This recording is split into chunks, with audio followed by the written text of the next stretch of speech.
Get ready for a really fun episode with Danny from Starters on Good Thinking. 4 starters, to be clear. It's 4 starters. He calls them, 4 starters. That's the name of his newsletter. Right. Clarifying. He calls the businesses starters. Anyway, welcome to this episode. So Danny is somebody whose newsletter I absolutely adore. He lives in the world's coolest place, and he is a lovely gentleman from New York who lives in London, and you're going to enjoy everything he talks about, because he talks a lot about small businesses, lessons to be learned that big brands could take away, which I think is really interesting. We talk about trends, what people are getting right in the analog and experience world, areas of business that should be explored more. Yeah, I think it's a really interesting episode if you are also starting a new company or new media brand, because he talks a little bit about how he's kind of approached his kind of media brand himself, and we talk a little bit about our side of that too. So enjoy. And he just does a great job of kind of taking the human story, kind of the hero's journey from all businesses, and kind of share from the small businesses, and then kind of share those lessons, which I think is helpful for really anyone in any kind of business. Yes. Yeah. It's very cool, and he's a very nice person. So enjoy. Yes. Enjoy. Let us know what you think. Hey everyone, it's Chris. And Kirsten. Welcome to Good Thinking Weekly, the podcast where we discuss the best of the best in brands, marketing, and culture. Thousands of people, top execs from the likes of Complex, Klaviyo, Walmart, Wall Street Journal, and LVMH tune in every single week. We run a creative consultancy in GoodCo, so we know what it takes to build a good brand. Subscribe on YouTube, your favorite podcast app, and Good Thinking on Substack for more. All right, let's dive in. Welcome to Good Thinking, Danny. Good to be here. How are you two? Yeah, thank you. So, I mean, we like to just jump in. That's kind of our vibe. But I feel like it would be helpful, Danny, for you to introduce yourself. I know who you are, and I actually think that a lot of people who read the newsletter probably know 4 starters because I refer to you a lot. And give yourself a little introduction. It's good news. I love that. Yeah, sure thing. I'm Danny Giacopelli. I run the newsletter for Starters, which is a weekly briefing for people who are building their dream business. Not necessarily tech, not like super duper tech bro style, but basically anything that they want to to do to pursue their dreams. I've been a business storyteller, editor for many, many years. I worked at Monocle magazine for many years. I hosted Monocle's podcast for many years. I then went to a magazine called Courier, which is similar directionally and kind of what I'm doing now. And now here I am. I'm in London. I'm from New York. That's me. Yeah. And he also lives at the Barbican, which is maybe the coolest, the coolest place to live maybe so ever. Cool. I mean, and at the bottom of your newsletter, it just says Barbican as like your address. And I just fucking love it. That's a flex. I just love That's a flex. It is a real flex. It's a very hidden flex. Like only I would notice it. But it's kind of like select. Great. If you know, you know. Yeah. Yeah, it's funny. Like, so I love giving tours here too. So if anybody listening is in the neighborhood and, wants to have a little peek behind the curtain in the Barbican, the places that most people can't go to, let me know. But yeah, it's a really I didn't take you up on place. that. Yeah. Yeah. It's they're actually closing it down for a couple of years. Not the flats obviously, but like the Barbican Center, they're closing it down for renovations for a good at least a year, if not longer, which is going to be a bit wild. Yeah. Yeah. But it's nice that they're actually maintaining it. So we've got to acknowledge that it does sometimes you have to do these things and it's not easy to do them, but it'll be good in the end. That's right. Yeah, totally. But yeah, I love your description of kind of the reason why your newsletter exists. And I don't know, maybe it would be helpful to kind of give people, like you write a lot about like coffee shops, but you also write about stores, you write about like so many different kinds of businesses. And I'm curious to know like why, like, I mean, you've been doing this, but like, why are you so interested in this? Like, why is it's clearly a passion, you clearly love to help. So yeah, like how did you decide to keep doing this? Because you could do something else. Like you're starting something.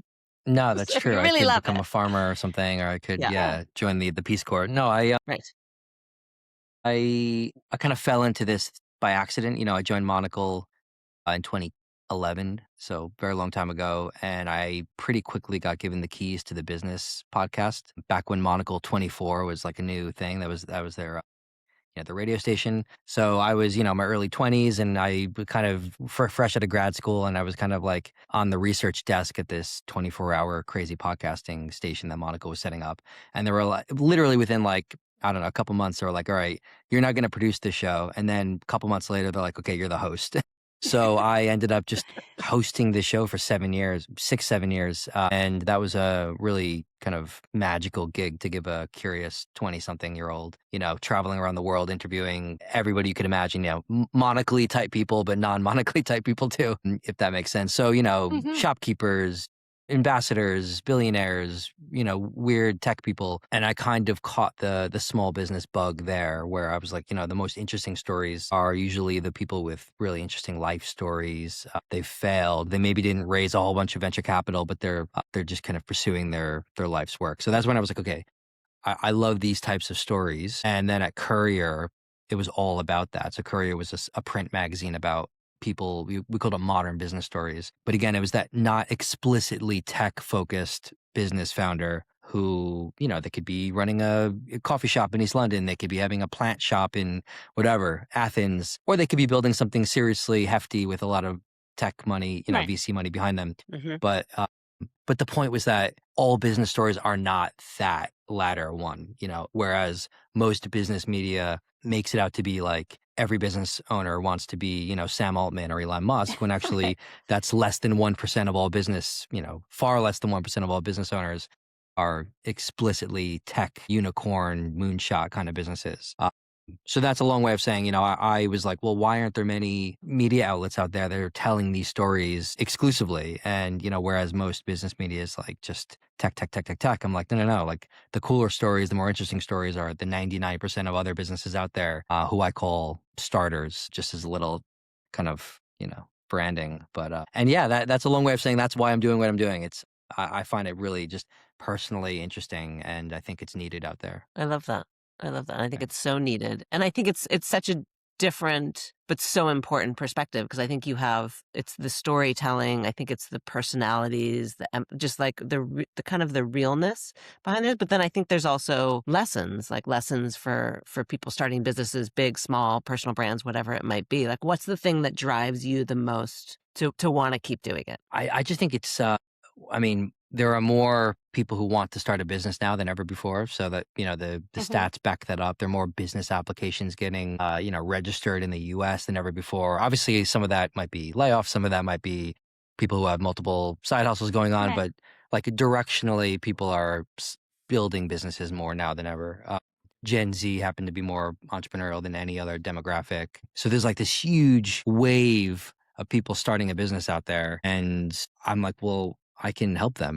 Not that I know what I'm doing at all. I've never started a business in my life, but I can You have. curate the knowledge. Well, You Well, have. now I am. That could be Now I am. argued. Well, no, I'm equally wet behind the ears. I'm kind of just like learning as I'm going right now. But I'm like, I can curate the people who have done it, and I can tell their stories, and I can, get all this information and resources together. So, and I can make a business out of it. And Right. so it's almost like everything that I've done for the past 15 years has led me to launching something like this. But I just find it personally interesting. Like, who's not interested by stories of people like pursuing their dreams and making money from it? That's the best story there is Right. in my book. Yeah. No, and I think that Maybe. that's one of the things. No, I agree with that. And what I like about your newsletter is you always do a profile on people, right? You have like this Yeah. section where you do like a little deep dive interview, but then you also have resources and cool stories, like links to things of like, here's some ways that people are approaching us. And then there are links where it's like, this is personally interesting. And it's like maybe unrelated to business in some ways. I feel like you always kind of tie it back, but you kind of have all these, I don't know, like little segments. And when we chatted, so we met in London when I was out at Brands and Culture, and we had coffee together, and you kind of gave me like a preview to your new media business empire, I feel like. I wish. Empire. Yeah. Yeah, but I think like one of the interesting, so we have an interesting listenership because we have a lot of people who are more from the brand side. But as you said, like a lot of people go from brand side and then they're like, hey, like I'm going to start this business side hustle, right? There's Rose Florence on Substack who works at Alex Mill, and she writes this amazing art Substack that I absolutely like. I just adore all the things that she shares, right? But it's not related to her job, but sometimes it ties into her job. You know, she talks about color theory, things like that. But I think a lot of people listening probably, like a lot of people anyway, ask me, like, you know, I think I should start a newsletter. Like, I think I should like start this new media business, like, you know. And It's the I thing to think do that right now. it is the thing to do. But I think one of the things that I thought was interesting when I was talking to you was like how you very intentionally approached this as like, you know, this is a potential business. And I approached it more like, say something online. I need to say something, and then said something. And now I'm like, oh, wait, this is a business? Like, wait, how do I do this? But you have a much like clearer roadmap. And I think that could be educational for people. So you want to like give us a preview of like how you see this thing growing or how you've approached growing it? Because I think you've got some good lessons. Yeah, well, excuse me. So I mean, I started it in January 2025, so a year and a half ago. I wanted to keep it free for as long as I could.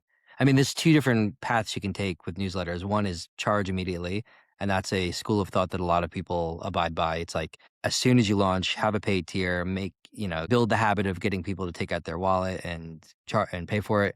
And then the other philosophy is free, give, and then down the line you ask, and then you build up all this goodwill, and then you ask. So I'm following that path. I don't know if it's going to pay off at all, but I mean, I'm following that path where I want to just like create the most useful, anticipated newsletter you can imagine, and then one day down the line, I'll turn it into a business and figure out how to make money from it. So that's kind of what I've been doing. Again, don't know if it's the right strategy, but what I'm planning is, you know, this year in the not too distant future, turning it into a more of a paid community. So, and I haven't really talked too much about this, and I don't want to, you know, get too much into the details because I don't want to say something and then disappoint. But you know, paid memberships will be a part of it, and brand partnerships will be another part of it. And then probably some digital type of product will be the third leg of it. And, you know, this isn't all too dissimilar from the new media playbook of people quitting legacy companies, media companies, and launching something on their own and monetizing it. But I think in this instance, people the audience is, they're asking for connections with one another. So at the moment, I'm like the conduit between readers. There's no real peer-to-peer community, right? It's people emailing me, you know, loved this. Have you ever seen this? And then, or can you connect me to so-and-so? And then I'll connect them. Like, but it's all like, you know, in my inbox behind the scenes. I want to build a place where it's like they could talk to one another and build and brainstorm without me even being part of the conversation. Right. Which I think that's where the I'm magic seeing happens, a lot right? of that. Yeah. Yeah. I think it's interesting. I see it a lot in travel Substacks, like a lot. Like, so YOLO Journal, you know, a window seat, places like that, where people are going in and saying like today, there was somebody who was like, I'm gifting my dad a retirement trip to the Dolomites. I need a car service that will go from here to here, but I also want a travel agent. Like, I want them to take him on these journeys, and I want it to just be seamless because he's old and like, you know, and this is like really specific asks. And then there are literally like 20 people in there just being like, this is who I use. This is a person I liked. Yeah. This is what it was great about it. This is why I would recommend them. This is what I wouldn't recommend. And you get these really like, I've read about it as a trend because I think it's so interesting. Like, so many places, you know, previously you would read like, oh, Condé Nast, and it's like, oh, like how to go to the Dolomites. But it's like, you know, that this, like, even the mommy blogger shit is like, this doesn't really apply to me. I don't personally like going to children's hotels. Like, I like to go to hotels where children are welcome and I don't feel like they're unwelcome, but I would like it that your children aren't all in my business the whole time. And this is a really particular ask. And I've thought about creating a travel community just for people like me, because I'm like, we must Well, you should. exist. There must be more. Because the niche or the topic, the more lucrative and interesting the community. Exactly. But that's what's so fascinating is I think the way that you're talking about building community is very much about there's really a reason for it to be. And it's almost the anticipation, and it's happening before you actually create the community. And I think so much of where we've been with brand building or community or whatever is like, well, let's create this community because we think this brand should have a community. We think that this should happen. And like, nobody's asking for it. Yeah. No, that's true. Community is one of those, it's like I kind of love the word and hate the word. It's so overused. You can't really build a community. It just has to kind of happen. Mm. You can nurture it and you can kind of push it along, but and that's why all these like brands are buying newsletters and media companies, because it's like, I mean, MailChimp or Courier. I mean, it's why it's almost like a Build-A-Bear community. You just like scoop up this newsletter or a magazine. It's like, okay, well, there's the community. Then they don't really like necessarily nurture it in the same way that the original host did, and that's the other thing. In the best of cases, yeah. I mean, yeah, sure, it could wither and die, or they could grow it and fund it, but they can. If you're a business bank, it might be hard to build an engaged community, but you can buy one. I mean, I might be completely getting my facts wrong, but like Robinhood and what's the snacks that like snacks? Anyway, I think Robinhood bought a media company, basically. I might get fact checked on this in real time, but like, no. We don't play those kinds of games. There's all this kind of like interesting. You want, so long as you're teaching a lesson. Exactly. Yeah, and I would say I'm all for that. I mean, as long as the buyer doesn't, they're not a good steward of the asset they're buying, and they kind of give it the attention it needs and the money it needs. But they're valuable things. These communities is the point. You can't rush the growth of them. But it also I think it's like you write about like there's what's the name of the Village Confectionery, the one that gone mega viral. Yeah. So amazing. And like you did an interview on her, and like I would imagine that it's like, hey, like it doesn't matter really what business you're starting at all. I feel like you look at her and you're like, wow, you unlocked something. Like you figured out how to go viral with your tiny little sweet shop in the middle of fucking nowhere. And like, how do I do that? And she knows that she can't just give away the exact, like what she did won't work for this next person, but she can talk to them about like her process and the way that she thought about it and what's worked and what seemingly has worked. Because I think that's another thing that a lot of people, for me, like people come to us and they're like, oh, it seems like things, like all this stuff is so easy. And it's like, dude, like nothing is easy about this. Like nothing is so simple. And I think having the ability to ask people that is really cool. Yeah, see that. It's seeing the where people go wrong, the lessons they've learned. But completely buy your point that you can't like replicate one for one somebody's experience, and that's why a lot of this kind of like legacy business media is such bullshit, because it's like Richard Branson's 5 tips to becoming a billionaire, and it's like wake up early, read, like it's all just kind of this very frothy, surface level generic stuff. Whereas if you hear how somebody launched a candy shop in upstate New York, and day by day their struggles of like dealing with the licensing of the local city government, and putting up vinyl on the shop window and like it getting bubbles on it, so having to redo it or whatever, that's the stuff where you actually learn. It's like filling in the gap, like the unknowns of launching a business. Because a lot of times when you're a starter, you don't even know what you don't know. It's like every day is just another big, like, oh, I didn't even know this was a field that I had to be proficient in, until it's like in my face at 3 a.m. and I have to deal with it. Totally. Yes, So I true. can relate So to. true. I might be a starter. We might be. Of course you are. Of course you are. Yeah. Have you, I mean, this is a segue, but I want to ask it. Have you been following the woman who's like reviving her mom's Chinese business in London? I think I've seen the TikToks. Is that in London? Yeah. Oh, yeah. You need to go. That's really cool. And she's like behind the counter, like taking orders and stuff. She basically was like, I have 28 days to save my mom's business. Yes. And so she like goes and she like, her mom has like 400 pages of like, like, she makes every Chinese like food menu you could thing possible.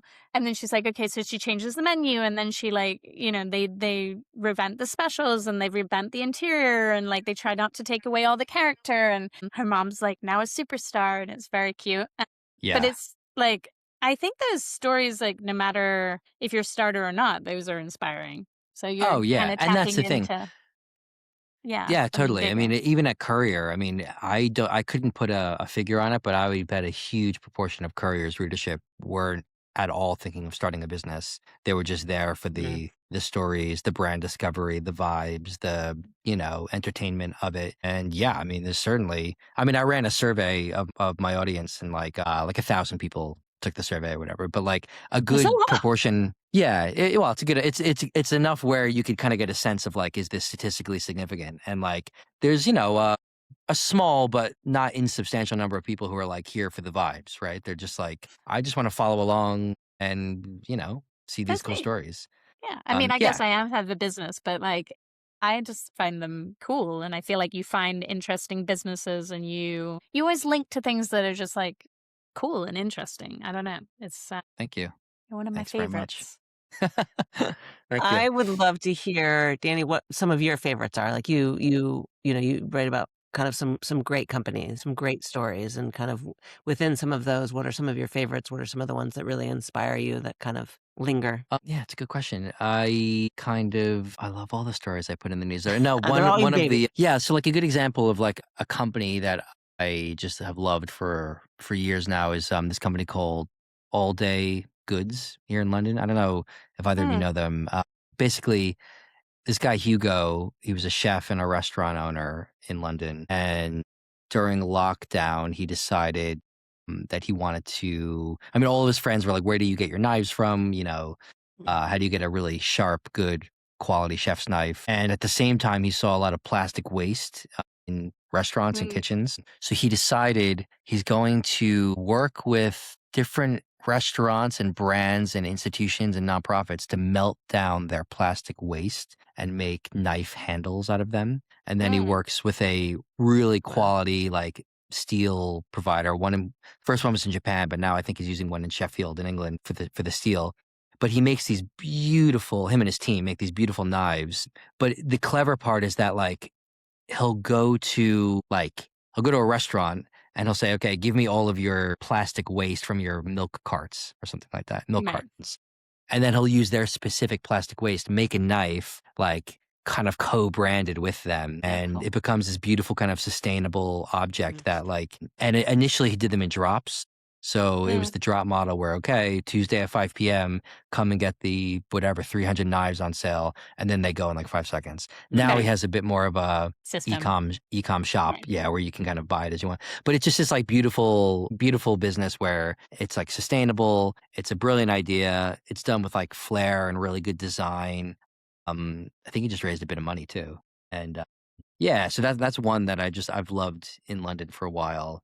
I love I that. kind of like that drop model a bit, where it's like we're not Yeah. going to overproduce too much. We're going to make just enough, and yeah, Reminds me of Paynter. Is that how you say it? Paynter Mhm. jackets. Like Painter they're jackets, like yeah, yeah, I love their like I just feel like they would do such a good job with like the story. Like you always like even if it's not my aesthetic, I'm like I kind of think I need that jacket.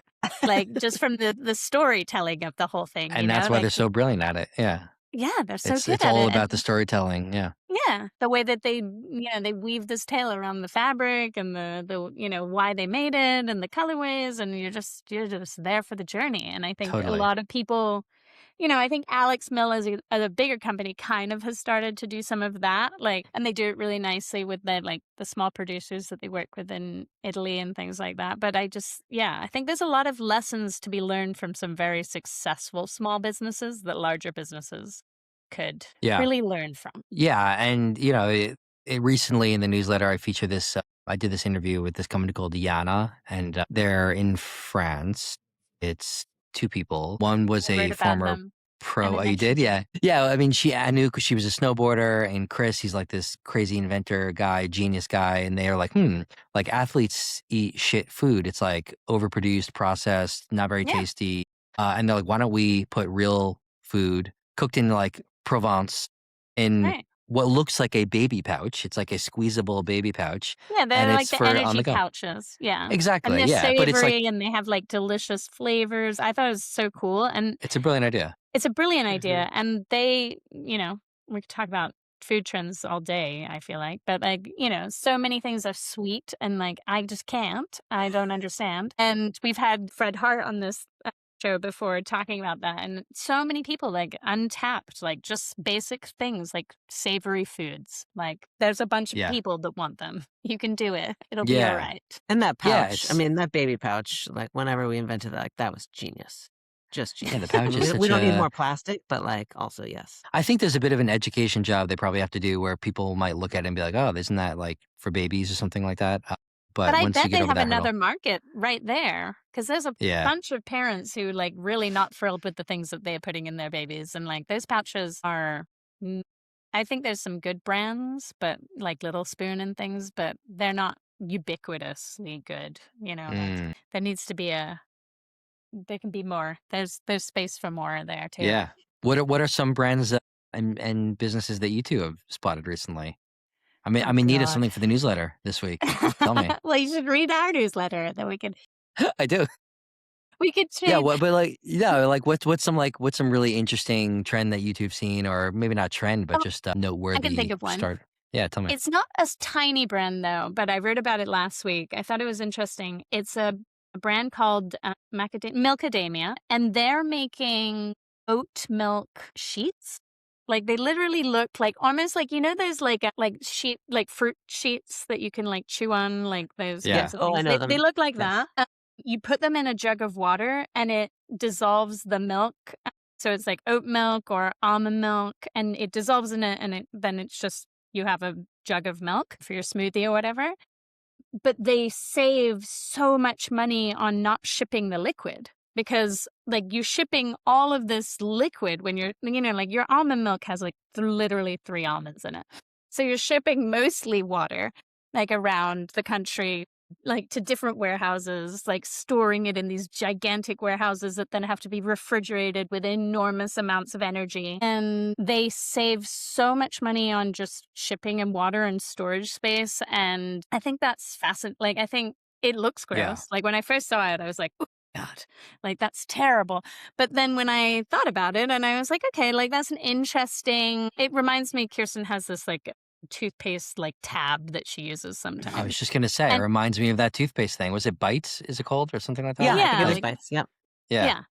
like Mhm. that kind of thing. And I Yeah. think What could a product be like? If you look at a product, how could that be in another form? That's like a really good, easy way of thinking about a new startup idea. Like this Yeah. is here. How do I change it into a different format that carries the same function, but is either cheaper or more efficient or something like that? Yeah, or like I just think so much about like, again, Kirsten is like honestly most of the time my guinea pig for all thinking, and she's so specific about her water sources because she lives in LA, and like it's like you don't know what kind of water's in your almond milk. No. Like you'd feel much better if you knew what kind of water was in your almond milk. So why are you shipping this all around? You don't actually know what's in it.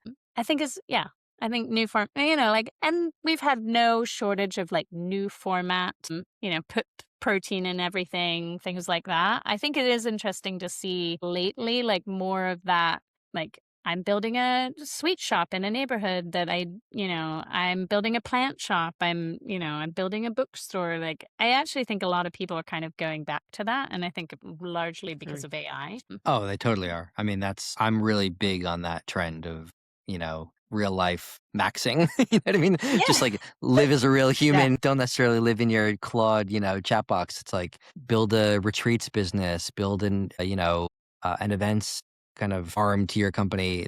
That genuinely is going to be like the next big thing, I think. Yeah. For sure. Yeah. For sure. I Grief think it's is just another one I like. Yeah. Yeah. I think grief. I think just the spans idea of, fascinating. it's almost like what we were talking about in community, like that's really happening. But like that's the larger, louder version of that, or kind of all of these events. Like, and I want to go and do all of these things. Like these are the trips that I want to go on, not the grief one.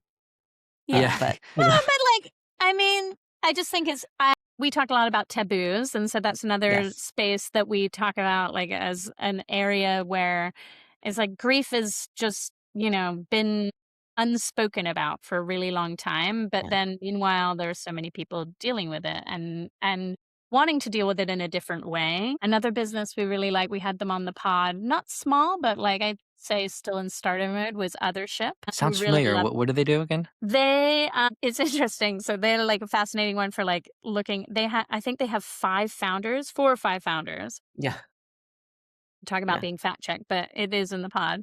But Robbie, one of the founders, they made a kind of cold plunge, hot, like sauna situation, contrast therapy.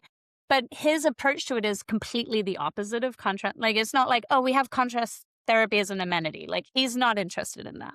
He is like, okay, I want to create a business where people come together, feel things, have an experience that really opens them up. And so they will have like, Yes. sometimes they'll They're have really beautiful, like experiences, aren't chanting. they? Yeah, they'll have Amazing. the I mean, sound bath it's ones, they have couples ones, they have grief ones, they have all of these different kind of themed experiences. And they're just done so thoughtfully, and just the way that they approach their whole business is so incredibly intentional. And I really appreciate kind of the level of detail that they go into, because you really feel it. Like when you get there and they like give you these 2 towels and they explain like why you're like what you're gonna do, and when it's your first time you have a band, so that they'll come over to you and they'll like, you know, make you feel a little bit more welcome there, and they know that you're gonna be a little bit frightened because you don't know what the fuck is happening.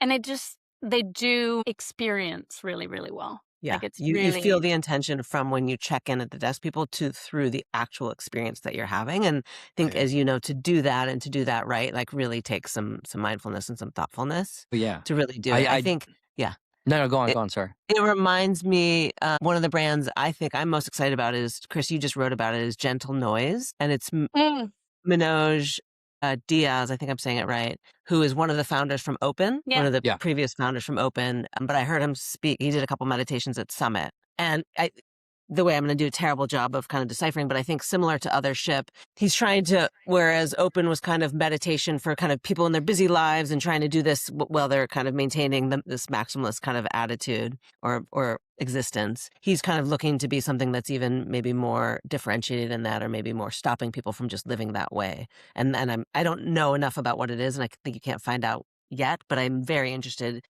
in to kind of, I think he's been a real visionary in this space, and to see kind of what he does next within this. So Gentle Noise is something I'm super curious about. Fascinating. Yeah, I mean, there's one in London. Have you been reading about Nico?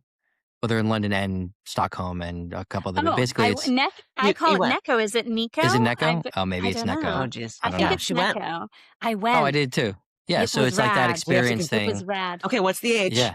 Are we gonna die soon, or what's the deal? I mean, I was so I'm 41 in real life, and they told me I was 38. That's amazing.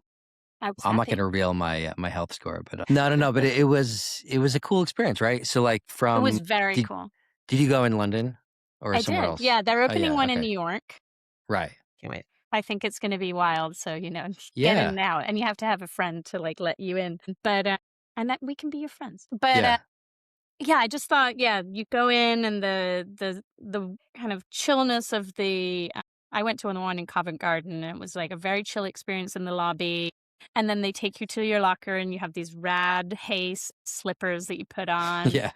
And then just the lighting, the way that they guide you through the experience, all the things that they do, and they explain them kind of in a nice, like semi-scientific, but also not frightening way. And I think that just the language they use is very fascinating, and it's clearly thought through. And then you come out and they give you this report, and you go in this room, and there's a screen, and they take you through it, and like you've never had a doctor. I feel like I've never had a doctor anyway, like take me through and be like, what are your questions? Like, what would you like to know? Like, what do you want to know on here? What excites you? What scares you? What does this number mean? You can ask anything you want. Has anyone ever done that for you? No. So yeah, I thought it was rad. Did you like it? Were you like in? Were you a convert? Equal experience. I thought it was really, and the whole thing takes 60 minutes, which is the wild part. Like you're in and out in an hour. It's like the movie Her, almost like that kind of vibe, right? Where it's like technology, but softened and kind of human, and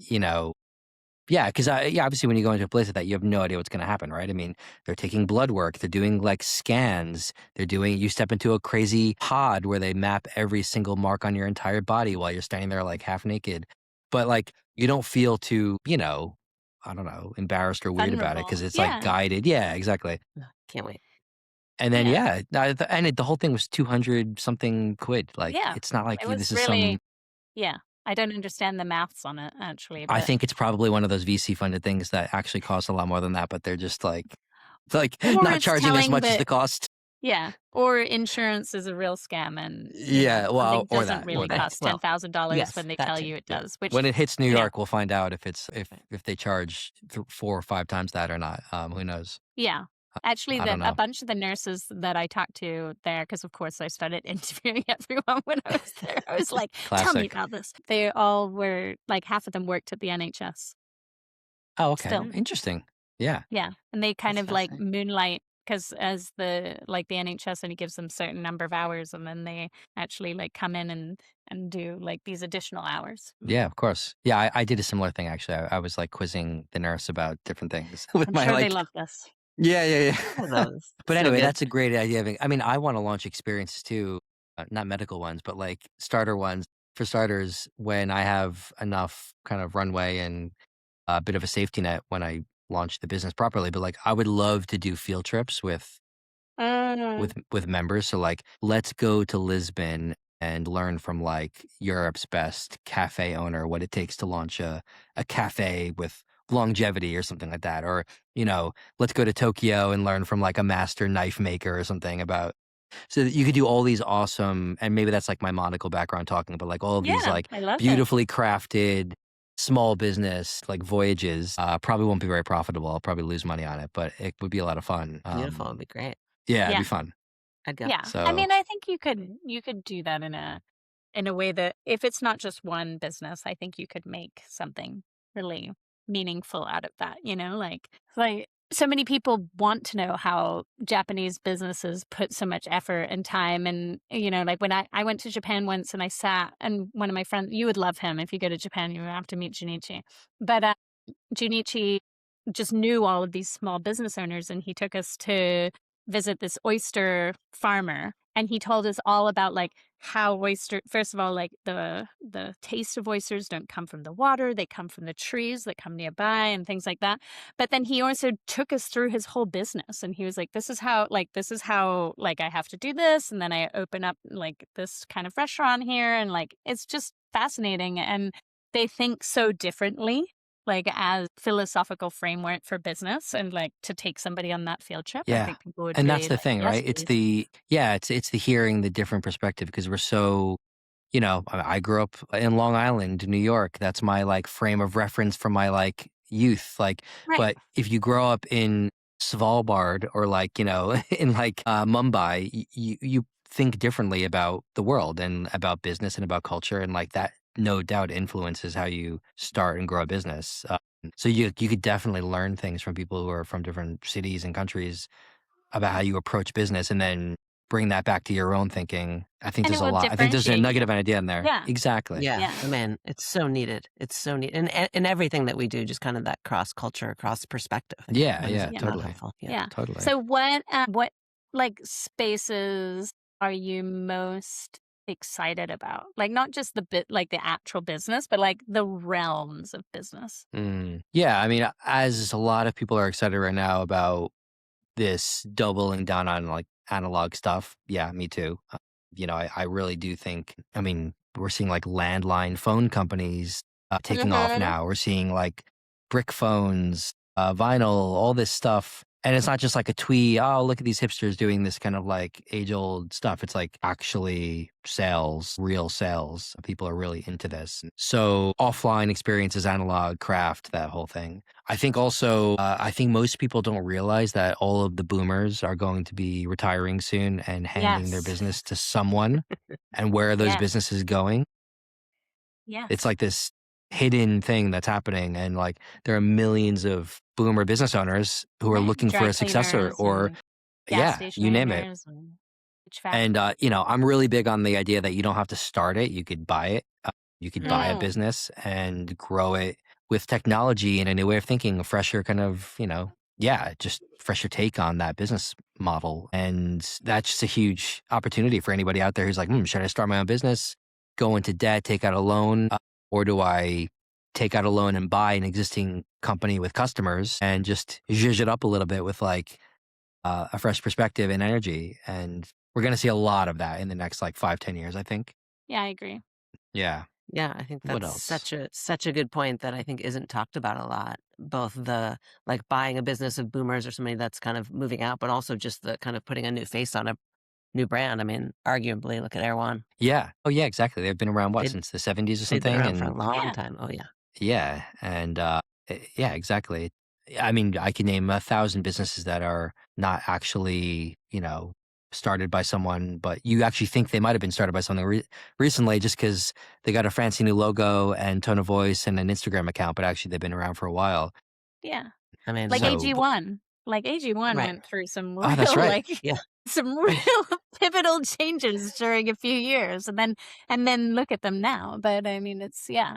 Speaking of boomers, I think the boomers facing Kirsten's tired of hearing me say this, but like I think that that's a huge like area that not a lot of people invest a lot of time into building businesses, but they should. Like building for silvers. I call them Oh, silvers. I yeah, don't like calling them boomers, but totally.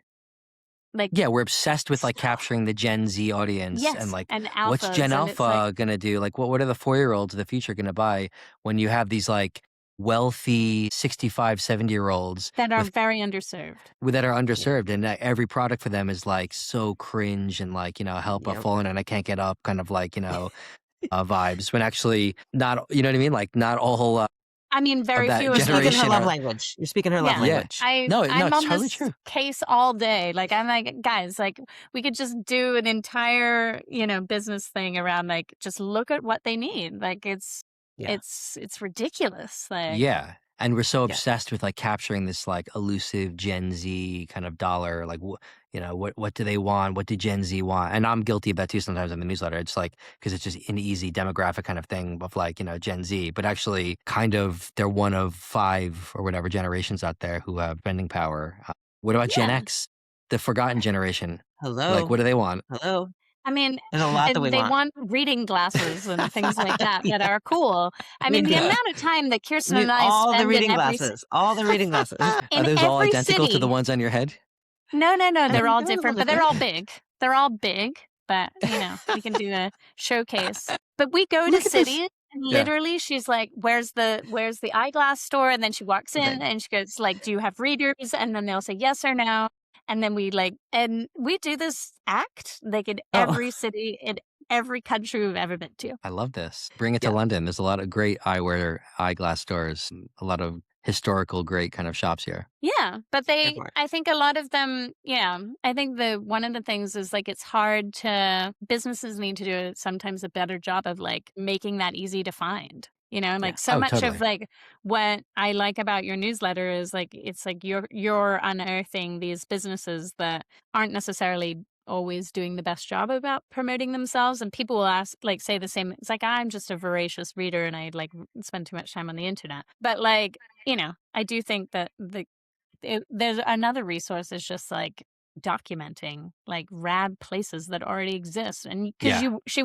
she would definitely go and buy some really historical lensware sure. if they have cool frames and they're the right size, but like she Yeah. doesn't know they exist. I mean, for me, it's kind of so obvious and it makes me it's always weird to kind of say it, but like, what's the better story? The Wharton grad who gets a job at McKinsey and then opens up a boring kind of like financial consulting firm, or like the bodega owner who traveled from like, Pakistan when he was 13 and ended up going through like unbelievable hardships to open up, the business of his lifetime and like this and that and that. And it's just like, why are we not telling more of those stories? And the lessons are probably so much more, impactful and useful because it's someone who learned them the hard way rather than just like this rich tech bro kid who went into finance. Like, and I'm not like anti-tech and anti that per se, but it's just from a business content storytelling perspective, it's like that is so much more interesting story. Like so and so raised a Series C, a Series D. Like they're going. It's like, oh my god, who cares? I don't care about any of that. Yes. Totally. I mean, hero's journey, and I think you do a beautiful job of that. Hero's journey every time. Yeah, and it's Yeah.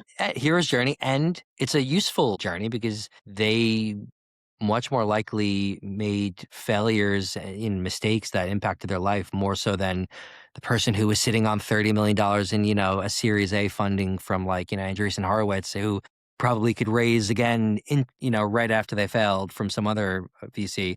Whereas the other person who went through the mud to get to where they are and build their business, that impacted their life probably a bit more tangibly.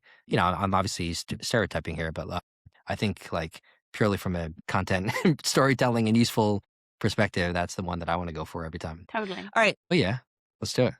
All right. Okay. Uh-oh. 3 things every brand should do.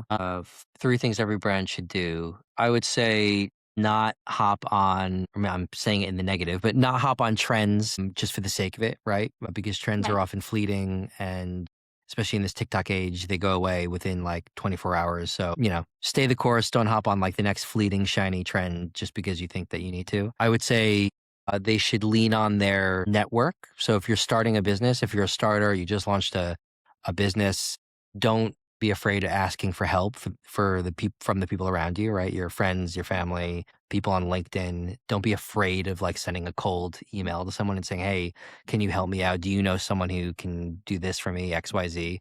A lot of times people are afraid to ask, but that's when like all of the most kind of like impactful things happen. And then I would say just start. So most people are scared of just launching that newsletter, launching that brand, going to company's house and registering their the company. They want everything to be like perfect conditions. They want to have 7 months savings in the bank, or 12 months savings, or 24 months savings in the bank. They want like their kid to be born so they don't have to go through the whole thing. Like they want all this like perfect scenario, but there's never a perfect scenario. So just start, get going, pivot, tweak things as you go along. And I was there too. I didn't start for starters for a long time because I was like, what if I sound like an idiot? What if it's like really shit? What if people like don't like it? But you just realize nobody's really paying attention to you as much as you're paying attention to yourself. So just get going.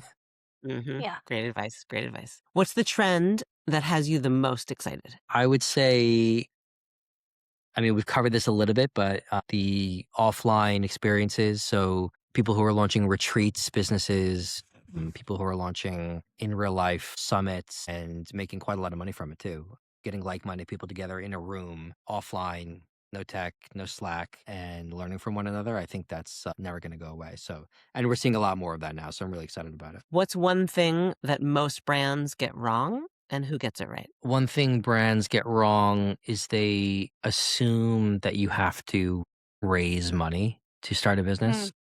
And I think some businesses need money. Obviously, if you have like a product or hardware heavy company and you have a supply chain, obviously you need some cash. But I think instinctively, most people think you need to raise money or like, again, go to a venture capitalist and ask for money.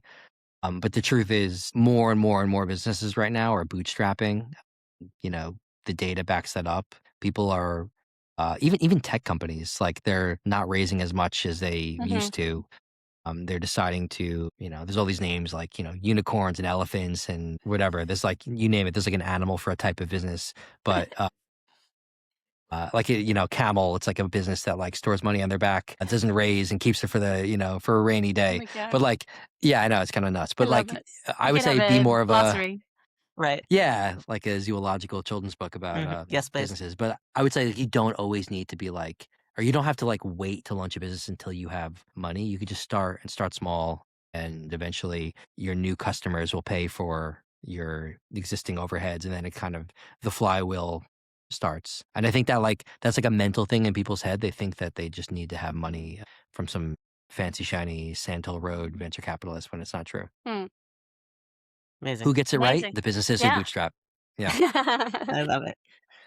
Amazing. Thank Danny, you. it was so great to connect with you. It was so great to chat. Thank you. And you too. Thanks for having me. We're enjoying watching you start and also succeed. So excited to see where it Thank you goes. so much. I really appreciate it, both of you. Ciao. Next time. Ciao. Stay curious. That was it for this episode of Good Thinking. Don't forget to tune in next week. If you found this valuable, subscribe on YouTube and your favorite podcast app. And don't forget to read on Substack for even more insights. And if you really liked it, drop us a heart. We'd love to hear from you. Ciao. Until next time.